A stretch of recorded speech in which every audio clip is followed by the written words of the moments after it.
Hello, we are going to do an introduction for our next photo assignment, photographic syntax, and we're going to look at some artists for artist inspiration. To introduce the project, we're going to develop an understanding of interpreting color and applying to basic color theory principles to color photography.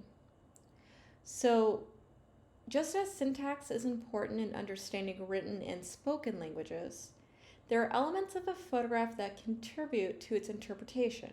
The placement or inflection of each element is greatly modifying the breadth of those interpretations. Inspired by Richard Serra's conceptual work, Verbalist, this assignment asks you to look for color and assign meaning for it beyond the face value of its reality. We have two lists. One are colors, and the second one are physical acts that can be performed upon materials or qualities that might be imbued on a substance. Select a verb and a color, and from each of the two lists, and create parameters for which you'll make a series of photographs. For example, a framework might be to swirl blue-violet. Again, you're going to choose one singular verb and color pairing. And you'll use that for your inspiration for your photographic series that you are creating. You're going to apply that verb and color to guide you into however you plan your work. You can work in a high conceptual style, still life, narrative, documentary, etc. I want you to sort of have a theme, a concept, a story, a meaning that you're trying to get across. I don't necessarily want a collection of family portraits that you put together. I want you to dive deeper into your photography. So I do not want you to be tied up in a literal interpretation of your verb color pair. I want you to use it as a seed for your creative evolution. Please photograph 10 to 12 images for this assignment. We have a long list of colors and verbs, and this could be very confusing. So what I did is I made a random generator. So you can click on this link and it will take you to this Google Doc, and we have to flow fuchsia. All right, if that's not working, you can refresh to to droop scarlet, to shorten grape, to bin ultramarine. So you have a lot of different sort of types of colors outside of your standard red, green, blue, etc. I hope that inspires you. Again, you're going to choose one pairing from the verbs and the colors, and that's going to be inspiration for a whole photographic series. So you're going to take that, build something around it, and kind of dive deeper. You are also going to create an artist statement with this assignment. So after working on talking about photography, the creative process, and development of a photographic series, you need to work on writing about your art. Share your color syntax and highlight how you used color technically and conceptually within your photographs.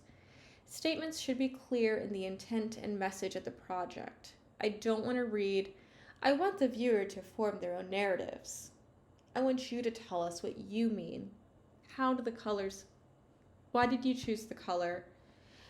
How does it work in the symbolism throughout your series? So think of the color and mood lecture. Think of how you can make the color feel, and then the lighting and the coloring and the tones, if there's costumes or something you set up in a still life. You must write at least a page. So again, more than one paragraph, but no more than 5. I want to see proper grammar and spelling, and you'd convey original thought.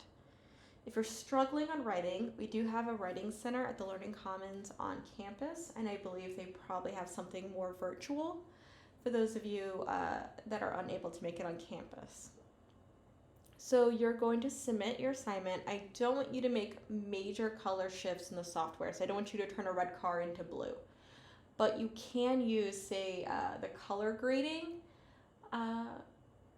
tool to really sort of emphasize the colors within your image. I want you to enhance your work to use the software. I don't want to see anything straight from the camera. I want you to keep your images in a native resolution, so do not crop or resize them. Keep them as they were shot in camera. Again, if you're shooting in RAW or working in Photoshop, as in like a PSD, I want you to convert your final images to JPEGs for your submission. If there is a specific viewing order for your images, whereas 1 is the first image in the series and 10 is the last, I want you to sort them numerically. So 01, 02, 03. So I can see the images in the way you intend them to be seen. For your artist statement, I will only accept PDF, Doc, or Google Drive documents. Do not send anything pages. That will be an automatic 0 for that portion. So we have some naming conventions. So you have a folder naming convention that you will make on Google Drive, which will be ART234-yourname-PA02-color syntax. And then for your photographs, you have a following naming convention. You have the class _ your name _ the assignment code _ and then a numerical value. So it would be 01, 02, 03, etc. And then your artist statement will be named the following convention. So class _ your name _ assignment code _ artist statement, and then whatever extension it is, whether it's a PDF doc or a Word doc or Google Drive document. So the assignment's due March 29th. That is right after spring break. Do not wait until spring break to shoot. You will find yourself out of time. So please shoot prior to spring break so then you can ensure your spring break is an actual break and not oh, I have to make pictures and quickly process them for the assignment. And the late window will close April 6th. So again, it's due the 29th, but we do have that late window. So keep that in mind. And then here we have the rubric. We're going to kind of go over some inspiration. So I have some artist lecture. I could go really in depth with this, but I chose not to. So I have just a few images, and I want you to feel very poetic for your verb color combo. So this William Eggleston photograph, I would say that would be to impress coral. Again, the verb is not a literal connotation, it's more poetic that I'm looking for. And you can create a whole series based on to impress coral, so something that's impressing. Think of what the verb could mean in a more poetic sense. To grasp crimson.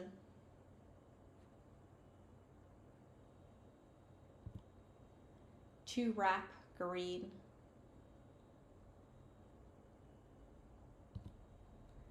To encircle mahogany. To flood red. To suspend banana. To collect goldenrod. To expand canary yellow. To enclose navy. To bond maroon.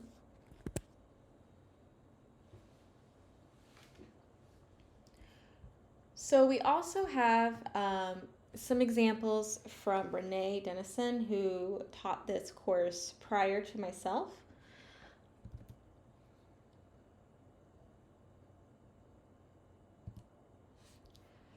So she actually has two options here. So we have to enclose red-orange, to dilute red-orange, to disarrange orange, to flow blue, to drop blue, to flood red, to join blue, to suspend yellow orange. And this is student projects. To worship yellow orange, to surround blue, to levitate blue, to droop red, to bond orange, to burst red, to layer blue-green. So I hope that kind of serves as some inspiration. Again, we have some student projects and we have some example of photographs that we sort of applied meaning onto it. Remember that all photographs must be original for this assignment. You are not to use anything prior from either a previous assignment or a previous class or previous year. I will be checking the EXIF data to check on those dates, as well as I can do a reverse Google image search. So keep that in mind. I want everything to be original. I want you to really think about color and sort of take this as a thread to build your series out. And you can really play on your own interest, something you want to try. Let's say you typically do documentary, but you really want to try still life. Use this as a chance to try something new out of the box, to really kind of play around with concept and meaning. I hope you have fun shooting, and I cannot wait to see your work.